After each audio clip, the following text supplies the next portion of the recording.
Hello, everyone. Welcome to another episode of Outside the Studio. I am really excited for today's conversation.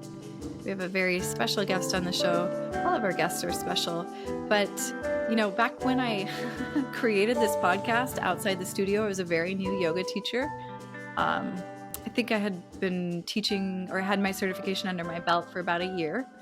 And I just felt like I wanted to take all of these yogic concepts that I was learning on the mat in the classroom in the studio, and I wanted to take them out into the world and share them with people. And so that was one of the precepts of how Outside the Studio got started. There were others, but that was the main one. I was feeling very inspired by being a new teacher, and feeling like, why not have a voice on a podcast?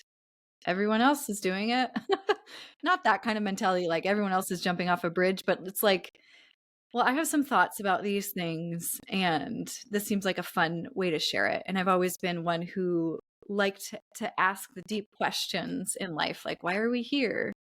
What does it all mean? What is our purpose? And really, that is like the underpinning of a lot of our yogic teachings. Certainly, I would actually go so far as to say that the underpinning of all yoga traditions, and there are many yoga traditions out there, many different styles and ways to practice, but two central underpinnings of the yoga tradition since the beginning of the yoga tradition 5,000 years ago are these two things. One being freedom and liberation from what? That's what you get to decide. I don't really have time to go into that here. And then two being the practice and the learning and the teaching of all of these things that come with this human life. And so those teaching, those learnings, those practices are then become the breadcrumbs that you follow to this thing, this ideal of liberation, of freedom.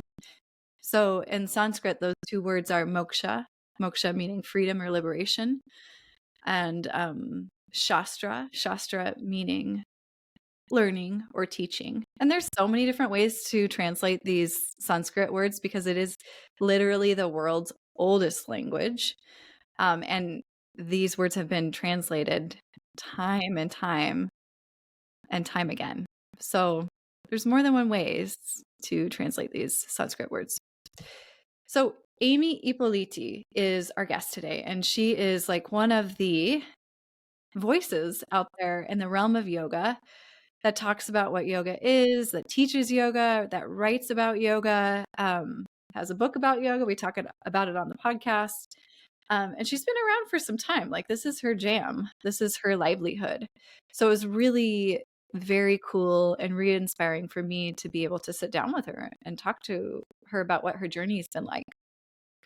So as usual, I do have Amy, oh my God. Yes, I have Amy here. I also have, I think I just put together Jamie and Ernie's name and made it Amy. So Jamie and Ernie, hello. Thank you for joining me for this introduction. The question that I want to ask you both is, whether or not you believe you have a yoga practice, because I think a yoga practice can look a lot of different ways. So maybe the question is twofold. Do you have a yoga practice? What does it look like? If you don't have a yoga practice, what are some like daily rituals that you find really helpful, if you have any, that keep you grounded and keep you feeling balanced and keep you feeling like, if you do have the goal of reaching liberation in this lifetime, that keep you feeling like you're moving towards that goal?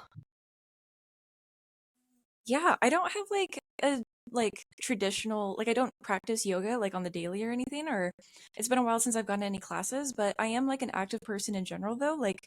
I try to have the morning ritual of like doing stretches and like breathing and whatnot, and like having like a slow active start of like waking up my body, and also trying to like start my morning in a way that isn't chaotic, because I find that like when I actually am not rushing to work and like throwing together a quick breakfast before I'm like racing down the street to like go to work and everything, that like I just have a much more intentional day and like much more relaxing, sense of self and everything.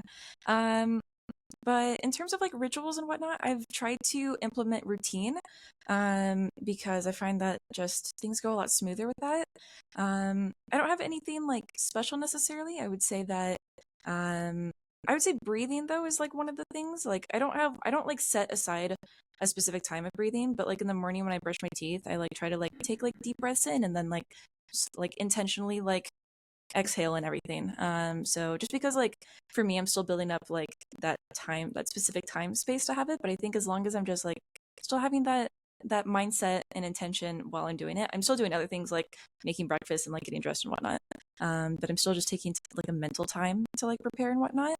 Um, and then same thing like in the evenings, like I do like what I call my closing shift of my house, which is where I like do my dishes and I pick out my clothes for the next day. But I also like set the mood. So I like light a candle and I'm like drinking water and the same thing of like doing that like unwind sort of thing.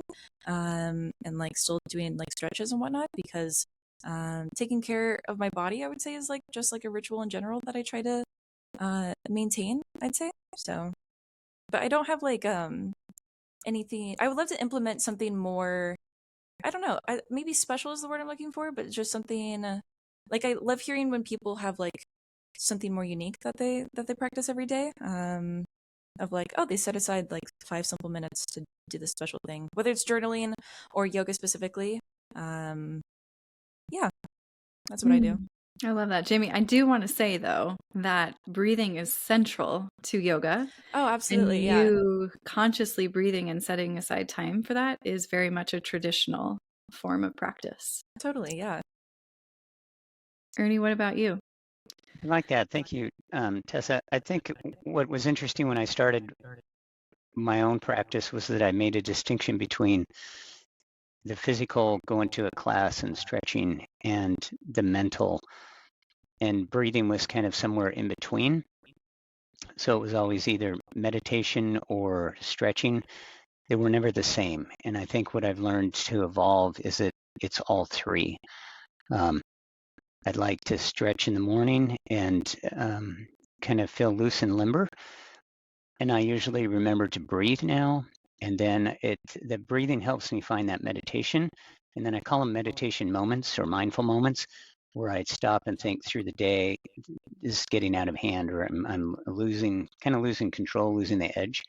So I'll stop and think about breathing. And when I think about breathing, I usually do an inhale and then I start to kind of feel my shoulders and I realize how tight I am. And then I do a little stretching. And I realize now how breathing is the foundation of it all, but it's this mental and physical and breathing, and it's all three. And you don't have to do them all the time. I can do one or the other and practice. I can practice by doing stretching. I can practice if I'm breathing. I can practice if I'm meditating. So I don't feel like I'm not doing it if I do one and not the other. That makes sense. Yeah, it totally makes sense. Yeah, I think that's an important thing to call out too to people is that it doesn't have to look a particular way. I love that, to go back to what you said, Jamie, about, I love the idea of it looking special, feeling special, hearing about other people's special routines. And I think that we have a tendency to downplay the ritual that is the bookends of our day, the morning and the evenings. Like I love how you call it your evening closing, your closing. Yeah, I call it my closing shift. So now, to me, that's special. Like when I hear you Yeah. say that, I'm like, oh my God, how special and sweet and cozy, and it invokes these images. And so I think we have a tendency to be like, oh, my routine is my routine, so it's not special. But if you really think about it, it is special because you're special and it's special to you and it's unique to you. And I've never thought about like that. Like when I hear you say it, it's like, oh, that's really cool. It makes me stop and think, how can I make my evening ritual more like, okay, I'm going to close shop now. That's how my partner says. He says, I'm going to close shop and just put everything away and let this be time for me. And that's really what this, part of the practice is about, is how do we go about our lives? How do we show up for ourselves? How do we show up in our relationships? How do we show up in our acquaintance relationships? How do we show up to people around us in the world? So that's really like the idea behind taking that practice that you have, that you might have on the mat, that you might ascribe to a certain shape, asana, if you want to call it that, posture, pose, and applying it to, as much presence in your life as you can. So Oh, I think you can tell that this is a very special topic to me, and you'll be able to also tell that it's a special topic to Amy. I mean, she's built a life on these concepts. And so without further ado, here's my conversation with Amy. I'm so excited to be here today with Amy Ippoliti.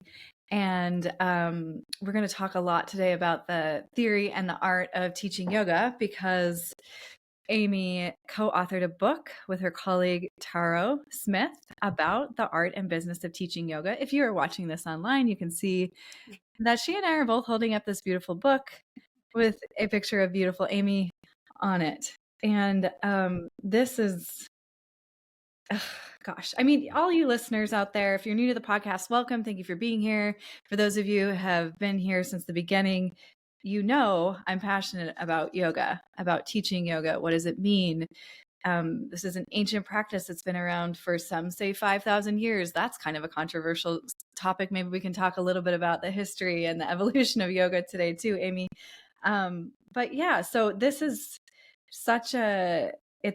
I'm so honored to have Amy on the show because not only is she an amazing yogi in her own right, but she's just such a wealth of knowledge in the industry, and has so much background and a lot of really amazing articles out there, and um, teaches on Yoga International and has been a presenter at the Omega Institute, Esalen, Kripalu.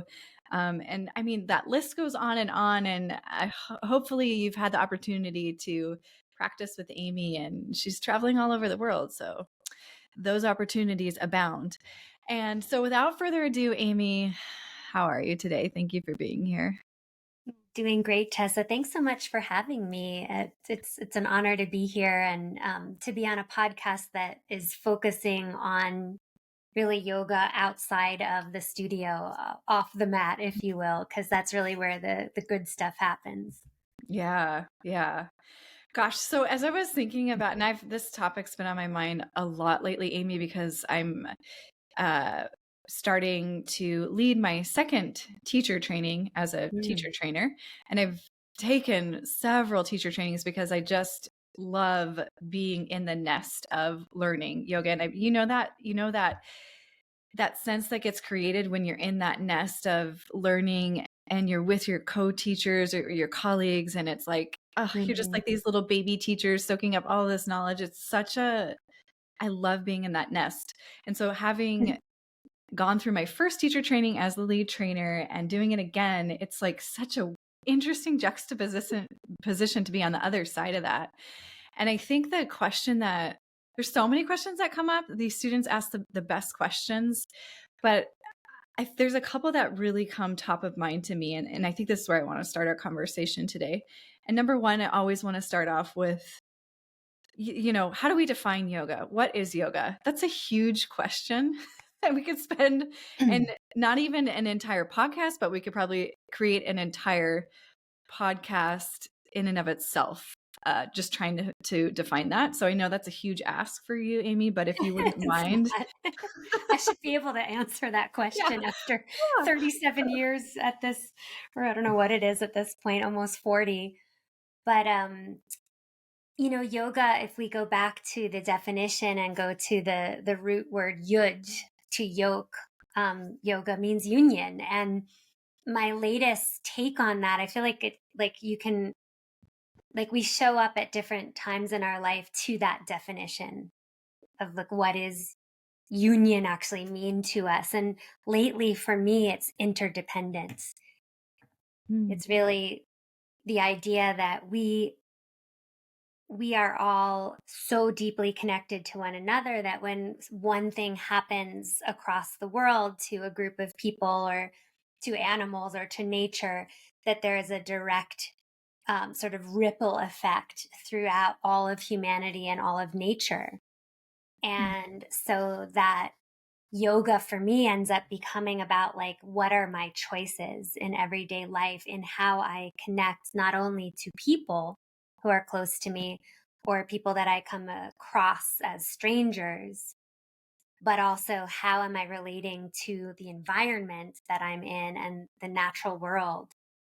So there's this deep sense of responsibility when I start to look at the world in terms of yuj as interdependence with others. And you talked about the teacher training, like that vibe of learning or that vibe of curiosity and excitement. And that too is yoga, right? It's just being curious, about the world, and curious about people, and curious about yourself, and how are you connected to everything. So to me, that's kind of lately how I see yoga.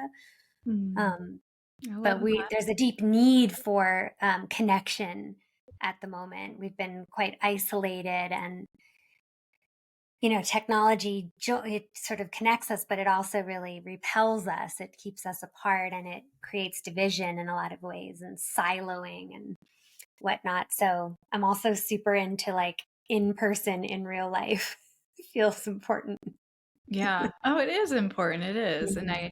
I think it's so interesting. And I love, one of my teachers always says that yoga is the study of opposites.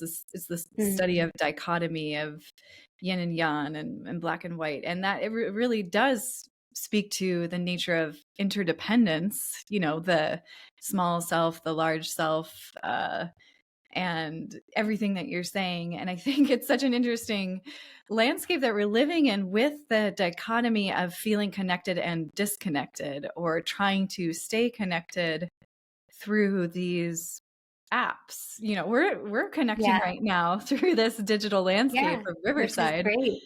And it is great. But gosh, yeah, it doesn't replace human connection. It doesn't replace being in person with people. Hmm. Um, but it does feel like a bridge of sorts. Yeah. I like And that you bring up the dichotomies, though, because so much of yoga, at least the practice I'm used to, like a more tantric approach, is that you find a way to embrace paradox, Mhm. so that you embrace dichotomies. It's like life isn't so black and white. There's the gray area. And so there's that, that yuj, that union there of opposites, that is so, it's really potent when you can embrace paradox Mhm. in Yeah. all kinds of ways. Yeah. Oh gosh. I Hmm. think often about, when I think about paradox, I often think about the idea of the simultaneous existence of something like joy and sorrow, and Totally. how inseparable those things are, and how Yeah. needed they are. And if we could kind of wrap our heads around the practice of allowing those two things to exist at the same time, I think we would, I don't know, I'd like to think we would be a little bit more kind with ourselves and with others, that pushing down your pain, Hmm. or pushing away that sorrow, or trying to avoid it altogether, isn't really the answer either. Yeah. Starting pretty deep here, Tessa. I Right like off to the just bat. dive right into it. Yeah, we're just diving right in. It's good. Yeah. I don't like talking about the weather and Yeah. things that are like, Paradox. yeah. I'm looking at the quote on the cover of your book, and I just adore Jason Crandall. I've studied with Uh-huh. him. I've had the honor of practicing with him in person, and what a cool disclaimer to make on your book. This book will now be required reading for all of my teacher training programs. Congrats on Thanks, that. Jace. Yeah. Oh, I love that. Okay, Yay. so I started off by saying that I had two kind of main themes that keep coming up for me when I lead teacher trainings. One was, we just discussed it, what is yoga? The second, I think, the thing that is like this constant dialogue, constant discussion between student and teacher, is why we teach. Mm. And so I wanted to hear from you, Amy. And please feel free to make this like as long-winded and as detailed as you want. Why do you teach? How did you come to this practice? And why do you still teach today? I mean, 37 plus years that's a commitment. Yeah, it is. I have always been a teacher. So personally, teaching has been my calling. Like I could teach anything, and I would teach it well as long as I know the material. That's just an innate talent or gift I feel I was given at birth. So even as a teenager, even as a young child, I was teaching people things.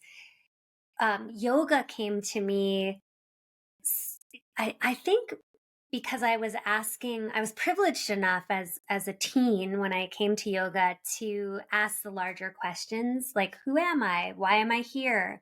What more is there to life than, kind of going to school and dealing with mean girls and, dealing with the fact that I felt like a social outcast and there had to be more, and so yoga was this, um, it was this way in which I related to the mystery of life.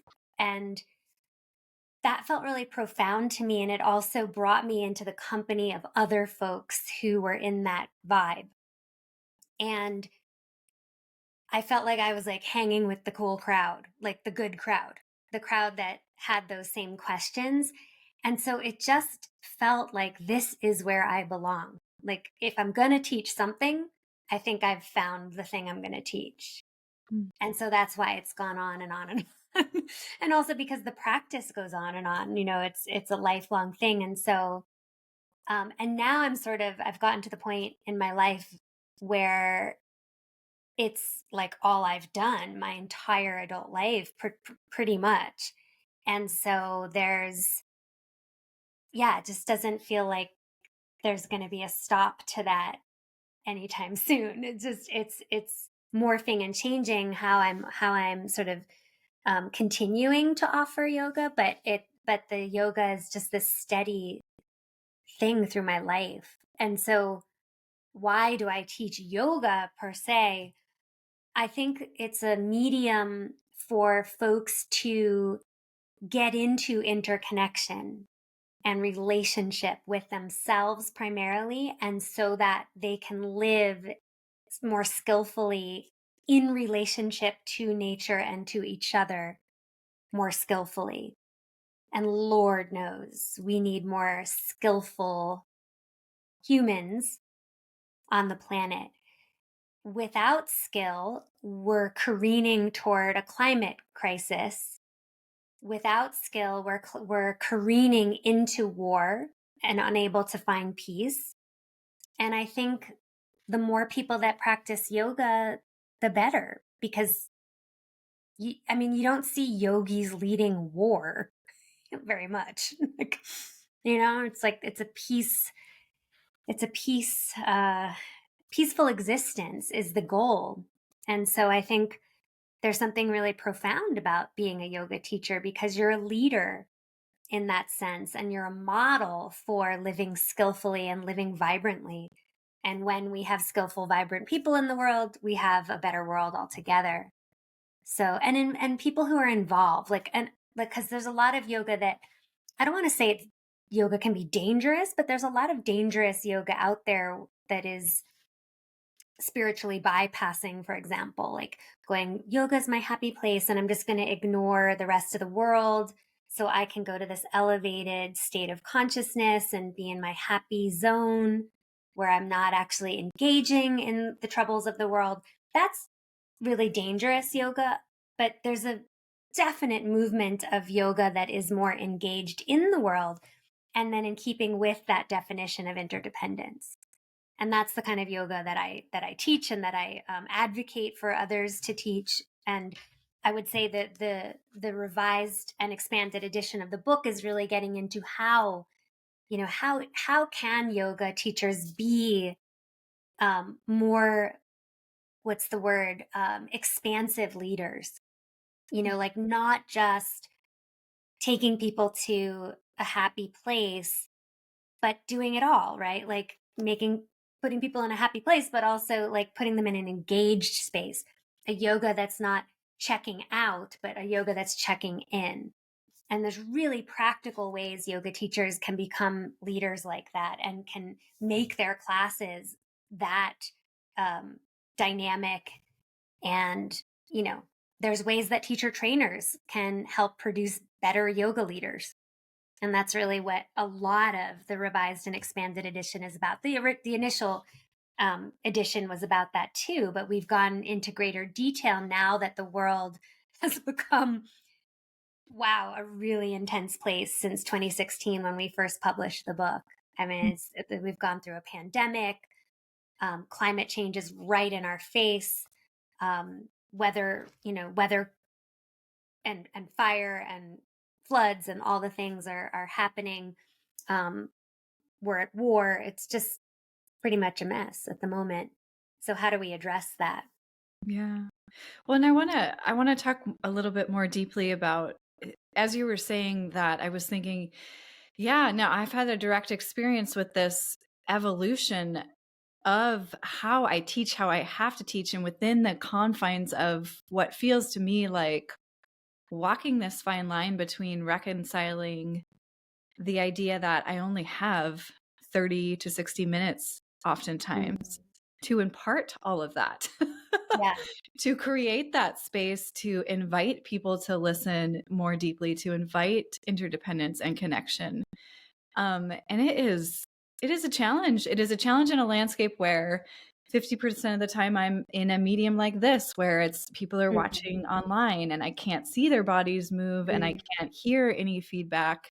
And and then the shortened window, what used to be maybe a 90-minute practice is now 60 to 30 minutes. And it just feels like a lot to carry as a teacher. And I always am kind of thinking, well, how do I create enough movement? How do I create enough stillness? How do I create enough dialogue and silence to invite all of that? So what are your thoughts on this, Amy? You raise a huge issue, which we bring up in the book, that you're right. Classes used to be 90 minutes and they've been shrunk down in a in-person space to 60 generally. And then in an online space, even as little as 30 minutes, even 5 minutes, right? So I think that in a 60-minute scenario, which I think is most typical if we are in person, we as yoga teachers have to get really concise. And that does require a little bit of planning our classes, and more specifically our dharma talks. So the sort of introductory remarks at the beginning of a class have to be dialed in, where it's almost like a sutra, like you're just super pithy about some really massive, deep concept. And then you're also quite pithy about like weaving that through the practice, and then of course concluding and touching on it again, so that it isn't like you're bringing up this really meaningful topic in the beginning of the class and then you sort of just drop it the rest of the practice and you ohm it out and say goodbye and then that's it. So what I try to do is think about ways that I can weave a theme through an entire class with a very sort of concise, well-spoken intro, weave it through, remind people that we're still focusing on that, and then, of course, concluding with some sort of reminder again. And that's definitely a skill. How do we bring current events into the classroom without being sort of like a downer? That's another question. What I think about is that there are yoga virtues. So in any sort of depressing situation, there are heroic virtues that can come to play. And that's how we keep it out of like depressing and downtrodden and like making everyone feel horrible and making everyone feel hopeful. So for example, I give this example in the book, but the day after the fire that was here in Boulder, Colorado, where I live, it was actually across the valley in Louisville, Colorado, and I had front row seats to this fire, literally seeing homes light up on the hillside, and had to teach, the next morning when you couldn't even go outside. It just smelled like a campfire, but also like toxic because all these homes had burned. And how do you go on? How do you teach in that moment? And you had Coloradans who also were, witnessing this fire. And so what I focused on was the heroism and the generosity of the folks that were in our community that like came forward and offered winter clothing to those who'd lost everything, who started a drive of supplies, people who were organizing, right, to help others who had lost their homes, people who were organizing to help find lost pets, things like that. And so there are Sanskrit words, for those virtues. Like there's a Sanskrit word for generosity. There's a Sanskrit word for compassion. There's a Sanskrit word for heroism, right? Vira. So why not have a class all about that? And then it's like you're not disengaging from what actually is happening in the world, but you're engaging in it in this really powerful way. So I bring that up in the book as an example. There's a lot we can do. And then of course, the larger issue is climate. What caused that fire? Really dry conditions, intense winds that Colorado's never seen the likes of before at that magnitude. And so then there's okay, what are we all going to do about this? So then it's like turning it to the students and saying, are you contemplating one way that you can get involved in climate consciousness so that you're making a difference and you feel empowered rather than despairing?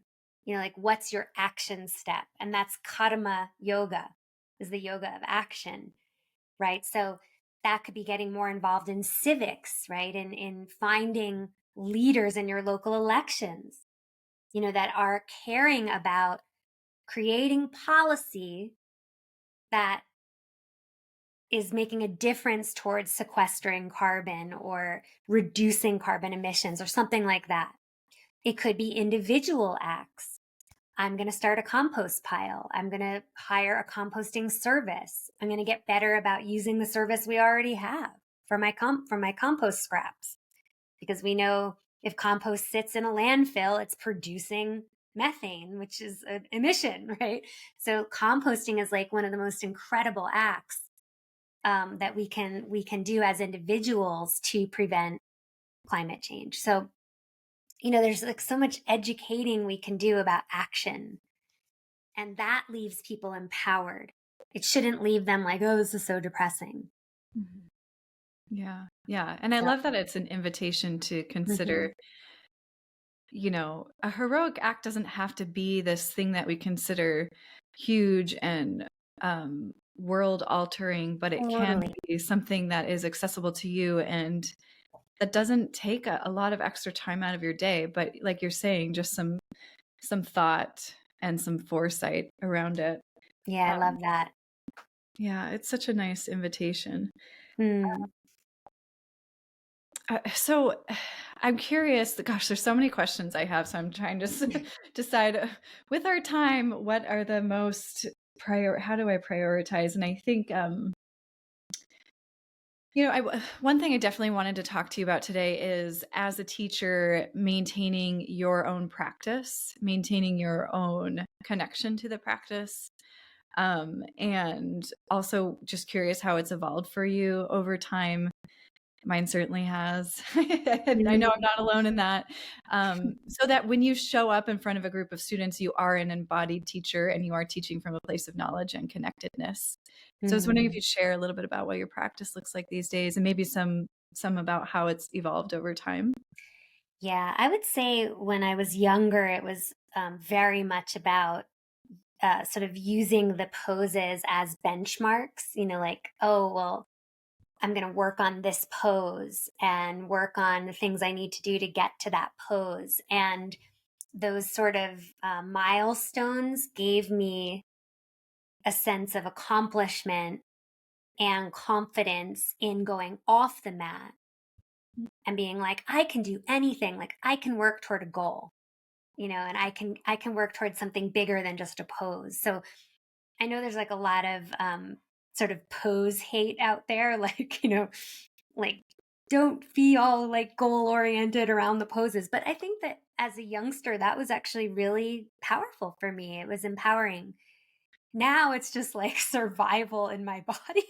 Just like it's so much more about like, God, all the asymmetries I have in my body over the 54 years I've been alive are really coming to a head. We have all these sort of corkscrewy, I call it vikrokti. It's a Sanskrit word for sort of like crooked, when you're around long enough on the planet and subject to gravity and you're doing things on one side all the time and not the other, etc., you become a little bit vikrokti. And so the practice for me now is all about how do I strengthen the areas that have gotten weak and how do I sort of stretch out the areas that have gotten kind of crunchy and work asymmetrically to find symmetry. And I'm really fascinated by that in the practice. And so my practice literally every day is about working asymmetrically. Talk about dichotomy. It's like from left to right, I'm just completely like I'm not just doing poses and symmetrically and kind of going through the motions of vinyasa. I am working completely from a left-right perspective, from a strong, weak perspective. The dichotomies are in the body. And it's really exciting because when I get to work with a group, we're now starting, like when we work with a group, rather from whether it's a group of regulars I have at the studio or whether it's a retreat, we start off from a place of what are your asymmetries, which way are you torquing, etc. And I like to work with students that way because it's highly individualized to the person's body. And I also am loving just taking the time to go on retreat, so that I receive.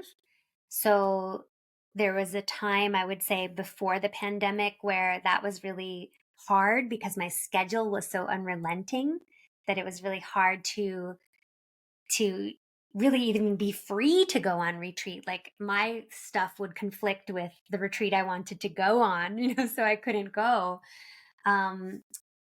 And so now with the schedule kind of pared back, it's been really nice to just make sure that I get to have those beautiful weeks where I'm on the mat all day long and I'm learning. And, in that vibe you described, I get to do that too. Just because I've been doing this so long doesn't mean that I don't get to do it too. And so then I feel like I show up with, not only the familiarity with the experience that I'm then facilitating because I've just done it, but also I'm not the most stressed out person in the room. I'm at ease. I'm in my embodied practice, and that's been feeling really good lately too. So yeah, I'm happy to hear you take that time for yourself. And this brings up a topic for me that is, let's see if I can articulate it. It involves the realm of being financially independent, making a living as being a teacher, while also taking care of yourself in the way of carving time out for yourself. And it feels like, if you go the direction of leaving a 401k, a salary position, into the more entrepreneurial realm of something like teaching yoga, that it tends to feel like a hustle. And I'm speaking from my own experience. I'm not trying to make a huge blanket statement, although I've certainly heard that echoed.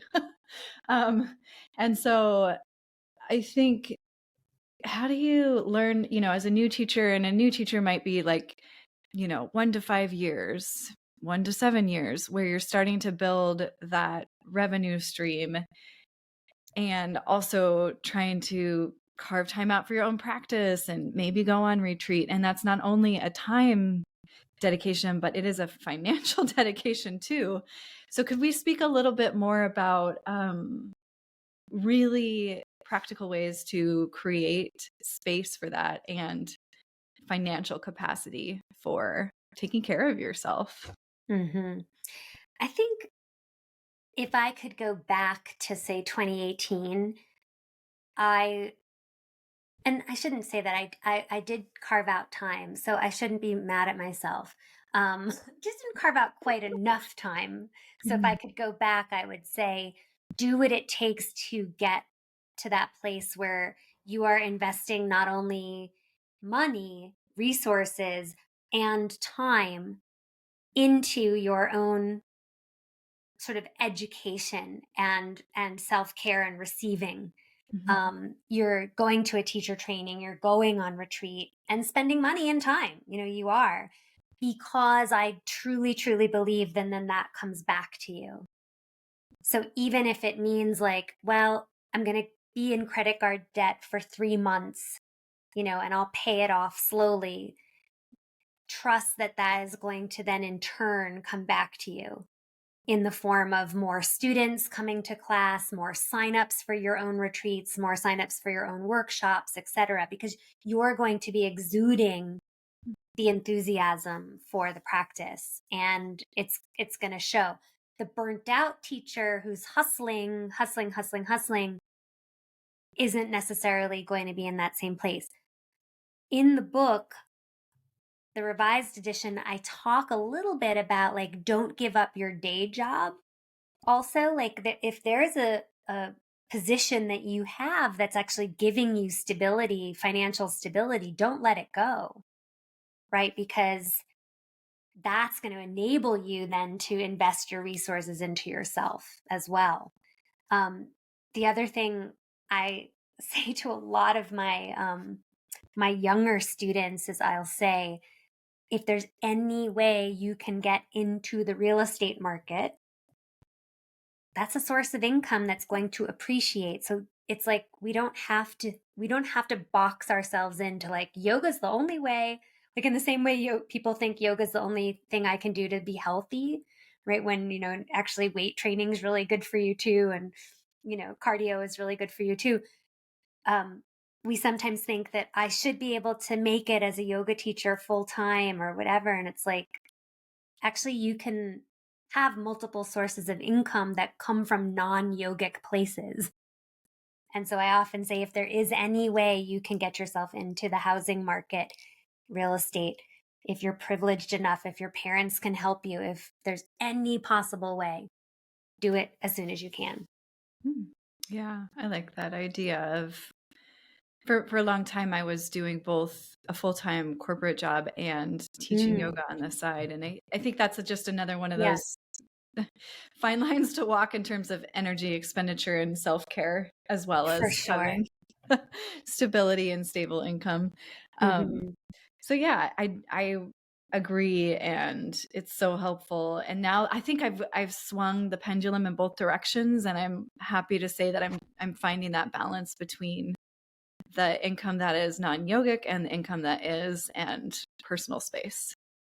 Yeah. So, and it's a journey. Like having shame around it isn't going to solve any problems. It's like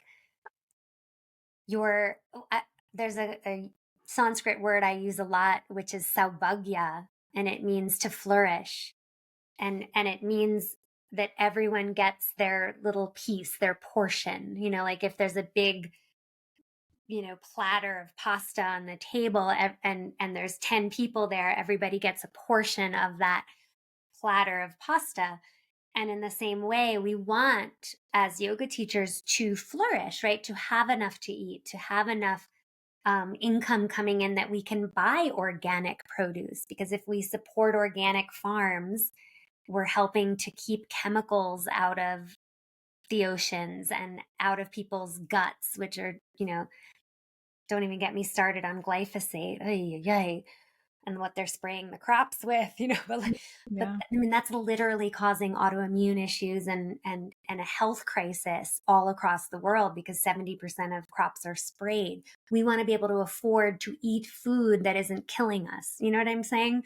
So we shouldn't feel guilty about trying to make money when it means that we can support causes like organic farming, just as an example. And so, or putting our kids through college, like God knows we need a more educated society. Like the lack of education is literally killing us. It's dividing us. It's causing people to make such idiotic choices in their lives, right? And so saubhagya means to flourish. So like when one person flourishes, we all flourish, right? So earning a living should not be something we're ashamed of. And helping others to earn a living shouldn't be something we're ashamed of either. So if you're a coach of any kind, or you're a teacher trainer, right? Like there's no shame in that. I Yeah. don't know. So, I Tangent. struggle. Yeah, Sorry. no, I love this. I love this topic, and it always comes up. It came up for me as a new teacher. It was like, in the beginning, I was like, well, shouldn't this be accessible and affordable to everyone? It feels a little bit out of reach, and that might be true. And there are ways to get around that as well. And you are providing a service of value. And the other thing that always helped me when I would talk to my teacher about this was the idea that, when you're trying to price something like a private lesson, or you're trying to price something like a workshop or retreat, consider the amount of money that you've invested in your own education. Mm-hmm. Don't undervalue yourself and the amount of money that you've put into educating yourself. And because that's valuable. I mean, that's what you're there to share, is your teachings and your learnings. For sure. And I think when we do well financially, we can there's a privilege in being in that place, and then we can pay that privilege forward. Yeah. And so that's pretty huge. Yeah. And there's always ways to, like I was saying, if you're going on retreat or if you're leading a retreat, oftentimes I'll see teachers do a scholarship position. Or for a while, I was in our neck of the woods, there was an organization called Living Yoga, which was all volunteer based. And it was, once a week to once a month where you're volunteering your time. So, you can give back. There are ways to definitely give back to the community. Mm-hmm. So I want to talk about from the lens of maybe somebody who hasn't been practicing for a while, someone who's new to the practice of yoga. This is a multifold question, as most of my questions are. You probably noticed this by now, Amy. So the student who's like, I want to try yoga. My doctor said it was good for me. My doctor told me to go do it. I don't know where to start and what's quote unquote style of yoga to practice. And so the conversation around how do we inspire more people to try or embrace yoga, and how do they find that class that suits their needs? Because yoga is a very broad term, and even like the term vinyasa, from one teacher to the next, you're going to get a very different experience. So how do we I kind of think about it like this, Amy. Because I love health and wellness, and you're talking about food, and I'm so passionate about it too. When I think about the quote unquote diet that's right for me might not be what's right for you, So in the realm of diet and nutrition theory and diet theory is so overwhelming for people to parse through. Likewise, I think it can be equally confusing to figure out as a new student, how do I find the class that's right for me? Where do I start with that? And how do I approach it in a way that, I think sometimes people just get overwhelmed and nervous to go to their first class and feel like, oh, well, I can't touch my toes. I'm not flexible, or I can't sit still. So I can't meditate, or my mind just kind of takes me out of the room. I want to fidget. I want to run out of there. So how do we kind of not get around that, but have that conversation about addressing all that overwhelm and stress and choosing a practice, or even trying a practice for the first time? Yeah, definitely multifaceted question there. I'll start with, how do we sort of motivate folks to want to do the practice of yoga? I see wellness now as speaking of multifaceted, like you said, there is a nutrition component, there is a fitness component, there's nutrition, etc. And I think, especially coming from someone who's working a lot with middle life or midlife students right now, I do see that demographic, and perhaps this is true for a younger demographic as well, looking more at fitness as a whole, where they're starting to do more resistance training, high intensity interval training, and they're using yoga as recovery in a way. Like it's what they're doing to sort of balance out all those other activities. And then they're also bringing in a nutritional component, because that's so integral to our well-being. And, my whole philosophy is that food is medicine. And so I love that people are starting to look at their well-being from this really broad lens of like bringing together various activities, not just being like, I am a yogi and this is all I'm doing and this is what I'm doing to be healthy, and I'm eating this like Ayurvedic diet, and it's like broadening out, right? And so I think folks who are in that sort of wellness realm, who like get that they need to be on top of their fitness, their sleep is another area I would say, um, that it's like yoga can be part of that. So if we're talking to that demographic that's already understanding the broadness of health and the various sort of like buckets that make up their well-being, which is nutrition, fitness, sleep, etc., that we as yoga teachers are sharing that yoga is important. Like you can't just like not do it, even if you only do it 2 times a week as your like rest day or something like that. Please come, right?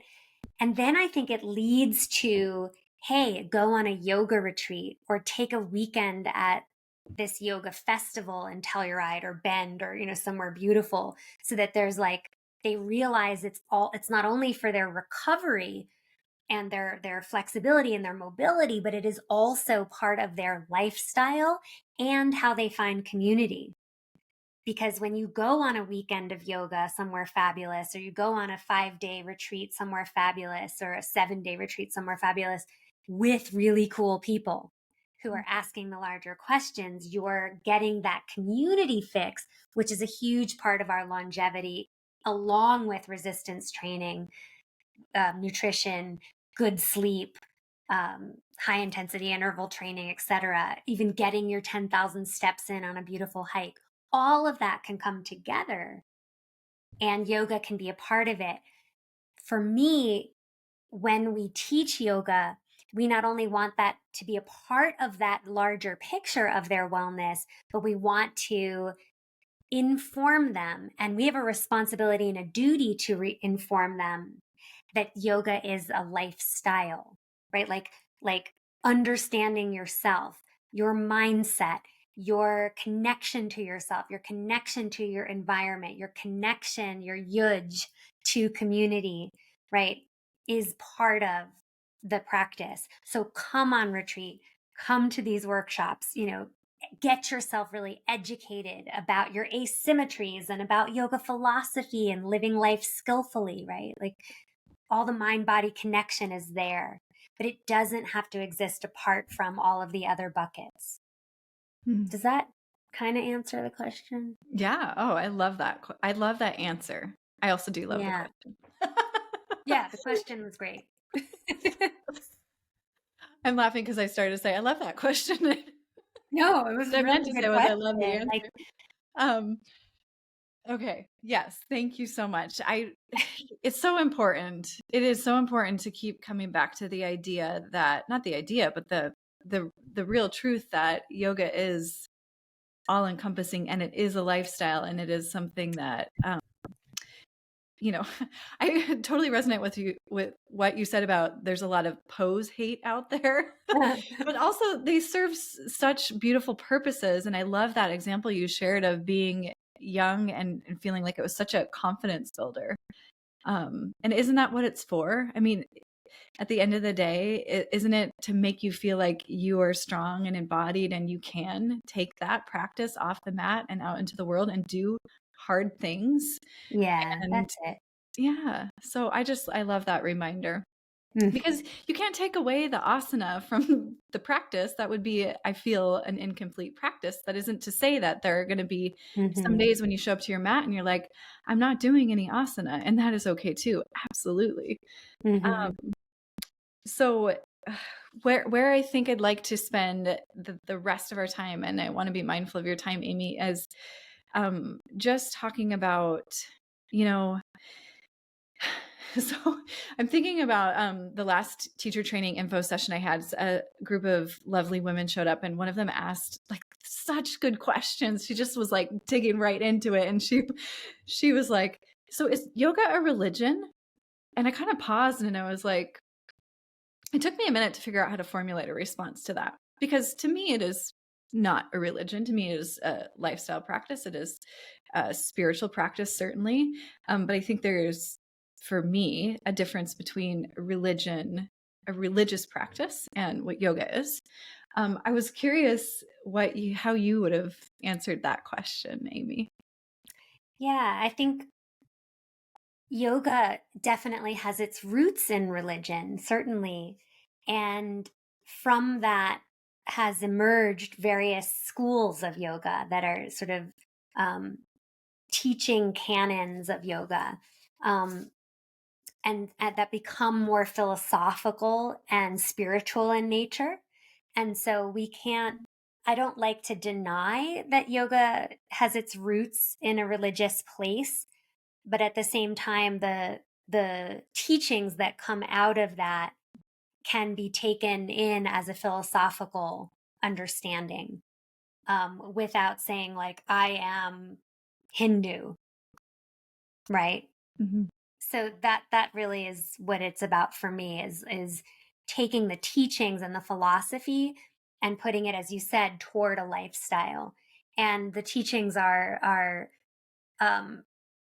deeply rich and varied among the schools of yoga, and the comparative philosophy is a really fascinating conversation when you get into it. And when you interpret the different schools' philosophies from a different lens, or from a lens of a different school of yoga, and just having that comparative conversation brings up a deeper conversation about life. Mm. And that's really what it's about for me. So Yeah. I don't know if that helps. Yeah. No, that's great. I also was curious if you had any favorite philosophical texts, or it doesn't have to be favorite, but maybe texts that you return to over and over again. Well, the Bhagavad Gita, it just always is relevant. It's just always relevant. The metaphor of the battlefield. So I do return to that quite a bit when I'm looking at current events. I also quite love the Upanishads. They're a more ancient text, but they speak to me because it's just the most ecstatic description of the natural world. And so that is something I really enjoy. It's just so cosmic. Is there a particular translation of the Upanishads that you like? I'm looking at my books back here. I know I've been admiring that beautiful bookshelf. I I'm have like, bookshelf envy. I know, so funny. I'm like, which one do I love? I'm like, where did it Because go? just like the sutras themselves, there's so many different translations of Yeah. that. This one is pretty wild. But I'm missing my other copy. I totally want to show you, like, show and tell. It's so funny. You're making me Where did my want to Upanishad book go? rearrange the bookshelf. It's so tough having like color coordinated It's books. very aesthetically pleasing, though, I must say. Right, because then I can't find anything. I have to remember what color it is. But Yeah. this is a really cool. Oh, I found it. There it is. This is my favorite. It's the Patrick Olivelle. This one is my dog-eared Yeah, it looks copy. well loved. And then this one I've just more recently gotten into. Is it backwards? No, I can read it. It is. That's cool. Radha Krishnan. Yeah. Radha Krishnan. Mm-hmm. And what was the last name of Patrick? Olivelle. Oh, that's tiny. I need my glasses. Okay. Oh. Thank you. Does that help? Yes, it does. Yes, it does. Yeah, so it's a good text. It's pretty cosmic. Yeah. Okay. Thank you. Thank you. So to wrap us up, Amy, is there, when I'm I keep going back to teacher training because I'm like focusing on that right now, but I think a lot about, what are the things that I hope to infuse these students with and really hope they stick? Because not everything I say is going to resonate, not everything they're going to remember, not everything is even going to make sense, and that's okay. But if I were to like say, I really hope that you take this away with you. Maybe it's one thing, maybe it's two things, maybe it's three things. That's a short list. But when people study with you, when people read your texts, when people read your articles, when people take your classes, is there something that maybe it's intangible that you feel like hope really lands? And this is, would you say, for someone training to be a teacher or to the students in the class? I would say as a practitioner in general, as a student in general, whether or not it's a teacher training or a retreat or a public class. Unless you wanted to answer those three different scenarios, if they're different answers. I'll see if I can. Okay. They are a little bit different. I think where they intersect, so students and teachers, it's like maintain some kind of practice in community. So stick with it is what I would say, and use that practice as your training camp for the real world. In other words, be open to what's going on in the yoga class or on your mat and how that's going to impact you when you get off the mat. So in other words, like, don't use this practice to check out, use the practice to check in terms of like engaging in the world. And then to the teacher, I would say, remember your duty, like remember your responsibility as a yoga teacher is to help students do just that, right? Help students engage in the world. Don't take them to like a cloud in the sky. That's going to happen anyway.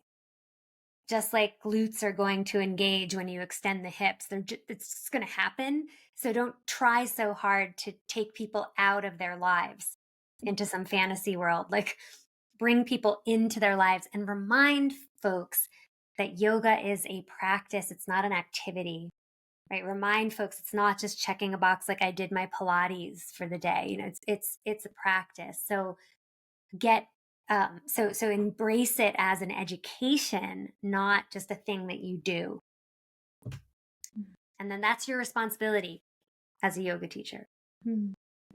Yes, all of that. Yes, thank you. Is there any place that you love to connect with people on the socials? Yeah, Instagram is probably my most active social thing. I'm on Facebook too. My name is hard to spell, but if you put in Amy Ipp, the rest of it should fill in OLITI. The book is out now, so you can get that where you get the books. It was first published in 2016. We just published the revised and expanded edition.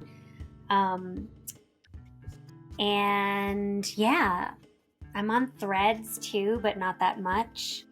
But Instagram, you can DM me. You can be on my mailing list on my website, amyippoliti.com. Yeah. Thank you, Amy. It's been such a pleasure speaking with you. Yeah, loved it. Inspired. I loved it too. Well, everyone, that concludes another amazing episode of Outside the Studio. I hope you enjoyed yourself. I hope you learned something new, maybe remembered something old, maybe felt inspired to apply something to your life. You can hear my dog in the background. She's doing a little happy dance. So Daisy enjoyed it. Anyhow, I wanted to just pop in here to wrap us up to say a couple of things. Number one, I have such an amazing team that helps me put these podcasts together. Without them, I wouldn't be able to bring these amazing conversations to you. So thank you to my producer, my director of creative services, my sound editor, my engineer, Consistency Media. Don't know what I would do without you. Thank you, thank you, thank you. And the amazing creation and artistic musical genius, Drew Lovern. Thank you so much for putting together this music specifically for outside the studio. So unique to the show, only place you're ever going to hear it is right here. Thanks, you guys. You make my world go round. Stay well, everyone. Thank you for listening. Don't forget to subscribe, rate, and review, share on the socials, especially if it's a show that you think, hey, this could help somebody else. That's what this is all about, right? We're sharing information so that we're better, so that we're inspired, so that we're lifting each other up, and we're learning how to be in this world, living on this planet to the best of our ability, sharing information and inspiring one another. And that's my hope. That's my hope for the show. Take care.